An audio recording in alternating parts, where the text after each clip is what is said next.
नमस्कार, मैं हूं सुधीर चौधरी और डीएनए में आपका स्वागत है। आज की सबसे बड़ी खबर यह है कि भारत सरकार ने 1 मई से 18 वर्ष से ऊपर के लोगों को वैक्सीन लगाने की मंजूरी दे दी है और अब इस फैसले के बाद देश में 18 से 45 साल के 12 करोड़ लोग वैक्सीन लगवाने की योग्य श्रेणी में आ गए हैं। ये एक बहुत बड़ी खबर है। दूसरी बड़ी खबर यह है कि दिल्ली में संक्रमण की खतरनाक रफ्तार को देखते हुए 26 अप्रैल की सुबह 5 बजे तक पूर्ण लॉकडाउन लगा दिया गया है। और तीसरी बड़ी खबर यह है कि उत्तर प्रदेश के 5 बड़े शहरों में लॉकडाउन के फैसले को लेकर इलाहाबाद हाईकोर्ट और योगी सरकार आमने सामने आ गए हैं। हाईकोर्ट ने वाराणसी, कानपुर, प्रयागराज, लखनऊ और गोरखपुर में 26 अप्रैल तक लॉकडाउन लगाने का सरकार को आदेश दिया था, लेकिन उत्तर प्रदेश सरकार ने इस आदेश को मानने से इनकार कर दिया है। इसलिए आज सबसे पहले इन 3 बड़ी खबरों का आपके लिए हम विश्लेषण करेंगे और आपको बताएंगे कि इन तीनों फैसलों का आपके जीवन पर क्या असर होने वाला है। और देश में हालात आजकल ऐसे हो गए हैं कि कोरोना वायरस से होने वाली मौतों का आंकड़ा भी आपको ऐसे बताया जाता है जैसे किसी क्रिकेट मैच का लेटेस्ट स्कोर हो।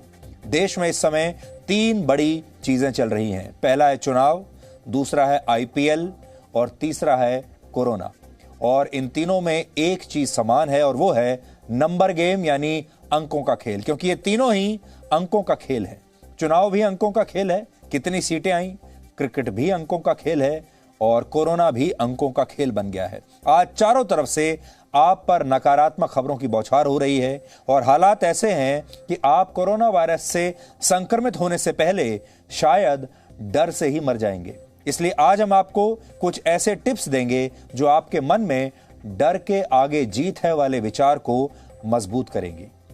और आखिर में हम आपको दिल्ली के उस बदतमीज पति पत्नी से मिलवाएंगे जो पुलिस के जवानों से इसलिए भिड़ गए क्योंकि वो मास्क नहीं पहनना चाहते थे, लेकिन गिरफ्तारी के बाद इस पति पत्नी के होश ठिकाने आ गए और अब ये मास्क पहनने के लिए तैयार हो गए। इसलिए गिरफ्तारी से पहले और गिरफ्तारी के बाद ये दोनों तस्वीरें आज हम आपको दिखाएंगे।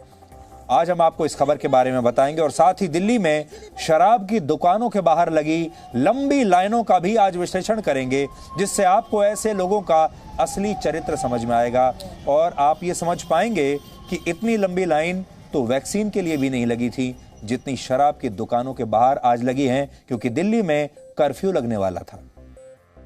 लेकिन सबसे पहले आज की तमाम बड़ी खबरें नॉनस्टॉप न्यूज में।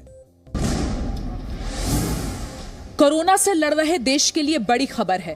अब 18 साल से ऊपर के लोगों को भी वैक्सीन लग सकेगी। सरकार ने आज ये फैसला किया। 1 मई से 18 साल से ऊपर के सभी लोगों को वैक्सीन लगेगी। सरकारी अस्पतालों और केंद्रों पर सभी को मुफ्त वैक्सीन लगेगी। प्रधानमंत्री नरेंद्र मोदी ने आज डॉक्टरों और दवा कंपनियों के साथ अलग अलग वर्चुअल कॉन्फ्रेंस की।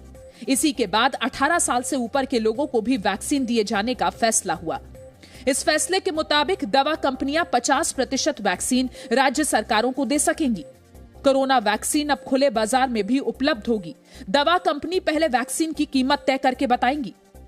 बिल्कुल सही है और ऐसा बिल्कुल बहुत अच्छा उन्होंने कहा है कि भाई 18 साल की उम्र से जो है जितने भी है लड़के उनको टीका लगना चाहिए, चाहे वो महिला हो या चाहे लड़की हो या लड़का हो। केंद्र सरकार से मंजूरी के बाद 18 से 45 साल की उम्र के लोगों को वैक्सीन देने का काम शुरू हो जाएगा।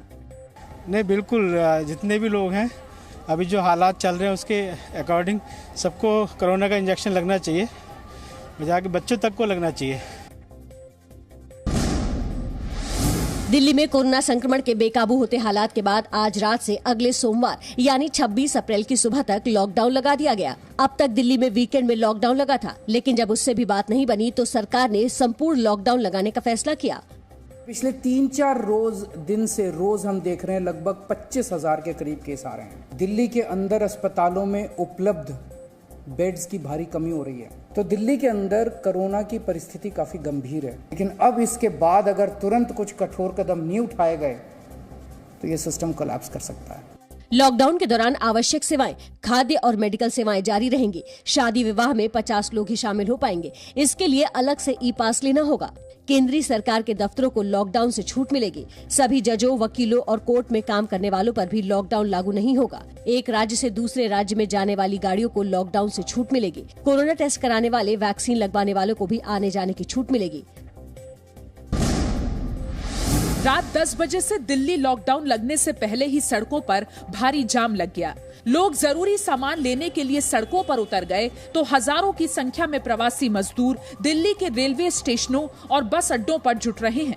हालांकि दिल्ली के मुख्यमंत्री अरविंद केजरीवाल ने लॉकडाउन की घोषणा करते वक्त प्रवासी मजदूरों से दिल्ली नहीं छोड़ने की अपील की थी। हाथ जोड़ के अपील करना चाहता हूँ, ये छोटा सा लॉकडाउन है, 6 दिन का, दिल्ली छोड़ के मत जाइएगा, सरकार आपका पूरा ख्याल रखेगी।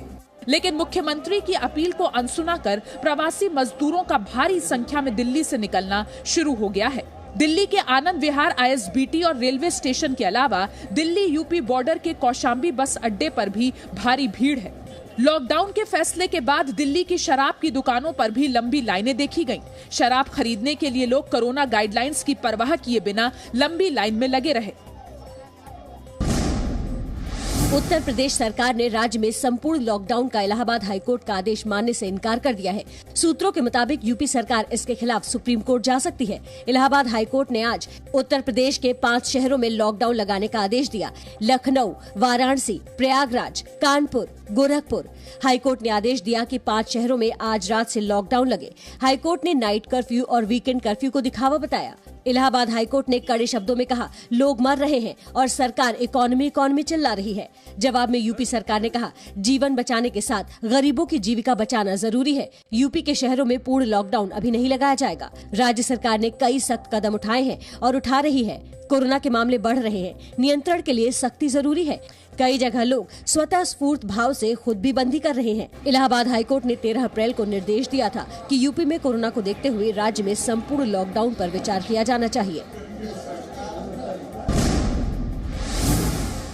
यूपी में लॉकडाउन के आदेश के साथ इलाहाबाद हाईकोर्ट ने आज यूपी सरकार पर कई तीखी टिप्पणियां की। हाईकोर्ट ने राज्य सरकार के 1 साल में कोई सबक नहीं लेने की बात कहते हुए यूपी में पंचायत चुनाव कराए जाने को लेकर भी सवाल उठाए। इलाहाबाद हाईकोर्ट ने कहा कि लोग बिना दवा के मर जाएं तो कैसे कहेंगे विकास हुआ।